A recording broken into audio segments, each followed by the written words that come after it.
ദൈവത്തിൻ്റെ കാണപ്പെടുന്ന സാന്നിധ്യം, ഷെക്കൈന. മനോഹരമായ ഈ ഹീബ്രു പദം വിശുദ്ധ ബൈബിളിൽ നമുക്ക് കാണുവാൻ കഴിയും. ദൈവത്തിൻ്റെ കാണപ്പെടുന്ന സാന്നിധ്യം എന്നാണ് ഈ വാക്കിൻ്റെ അർത്ഥം. പകൽ മേഘസ്തംഭമായും രാത്രി ദീപസ്തംഭമായും മരുഭൂയാത്രയിൽ കർത്താവിൻ്റെ കാണപ്പെടുന്ന സാന്നിധ്യം ഇസ്രായേൽ ജനത്തെ അനുഗമിച്ചു.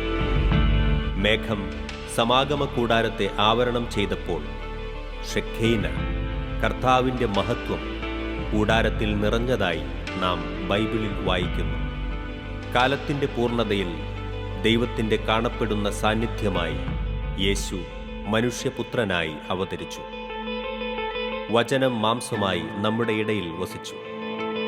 യുഗാന്ത്യം വരെ ഞാൻ നിങ്ങളോട് കൂടെയുണ്ട് എന്ന് വാഗ്ദാനം ചെയ്തവൻ ഇന്ന് തൻ്റെ കാണപ്പെടുന്ന സാന്നിധ്യമായി, ദിവ്യകാരുണ്യമായി, ഷെക്കൈനയായി നമ്മുടെ മധ്യേ വസിക്കുന്നു.